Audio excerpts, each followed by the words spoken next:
I was just talking to Ariel, and Ariel was making a comment on how this fight, I'm talking about Nate Diaz and Leon Edwards, represents the first fight that Nate has ever withdrawn from an injury.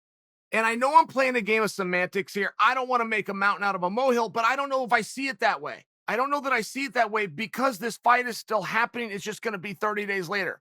Right? I mean, it's not a canceled fight. You see a lot of guys that cancel a fight. You never know why. The story goes away. It ends up getting buried. But we all know inside it's because he didn't want to face that guy.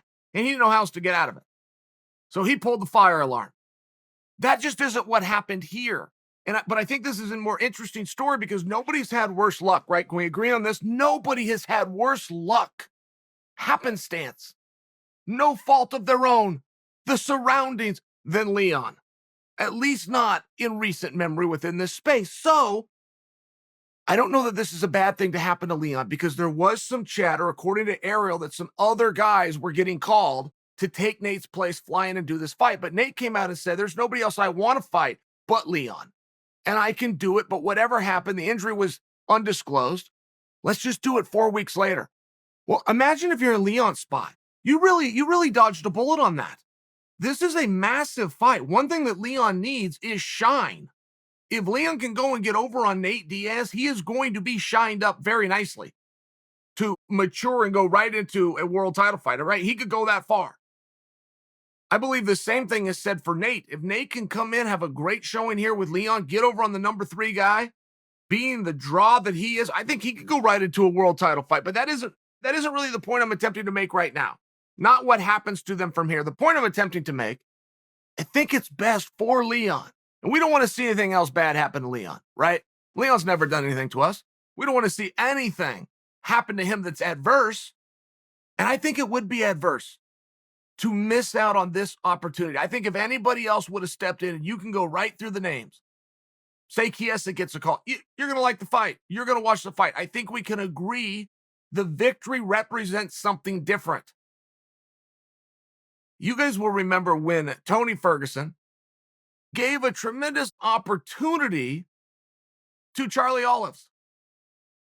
Olives is beating everybody. Olives looks like maybe he's the best guy out there, but he can't get in with one of the stars yet. And Ferguson gave him that opportunity. And then we saw what happened. He only needed one. I'm talking about Charles Oliveira here. He only needed one big moment.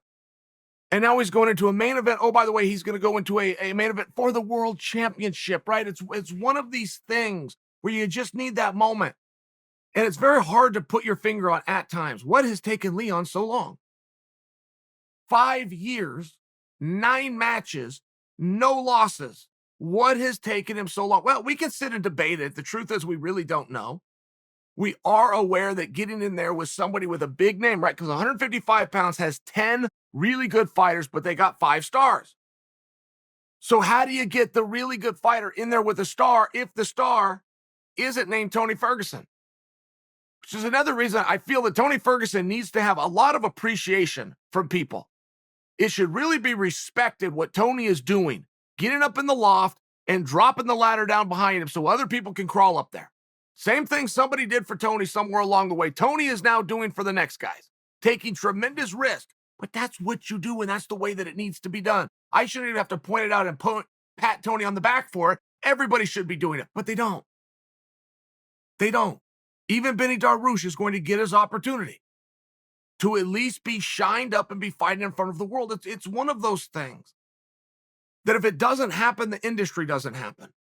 Somebody did for you, and you've got to go and do back for somebody else. And I do look at Nate and Leon as maybe the only fight ever that I've ever seen where going into the fight, I can give you a guess, a very good guess as to what should happen to the winner, but I can also tell you what should happen to the loser. Winner fights Usman. Loser fights Masvidal. And I'll tell you who doesn't disagree with me here is Masvidal. Masvidal knows good and damn well he's got unfinished business with Nate Diaz, and Masvidal knows good damn and well he's got unfinished with Leon. So it's one of those things, and in many ways, don't forget, Masvidal's still the sport's biggest star.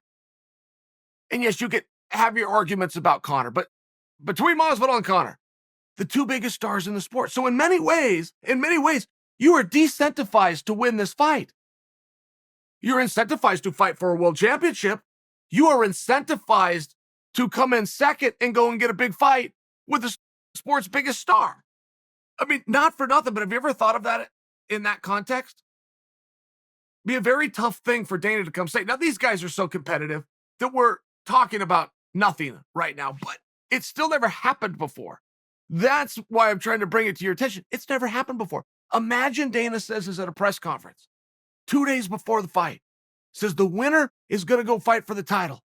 Whether that's against Covington or Kamaru, the winner of this fight is going to go be the number one contender when those boys get done with business. The loser is going to go on to George Muscle. Both guys are going to be sitting there going, man, that's a massive fight. That's a massive, massive fight. Are you putting up the BMF belt, right? I mean, it's just one of these things that if you do look at, I don't know if we could ever seen a fight like this in history, where we got a great idea for the winner, but we also have a great idea for the silver medalist. And if you look at it from that regard, and you look at it that it's never been done in history like this before, I think it just adds to the fact that we dodged a bullet here. And the bullet wasn't that Nate got hurt or that Nate needed four weeks. The bullet would have been, particularly in retrospect, that Nate and Leon didn't match up. It is much better that we've moved this date. It's much better.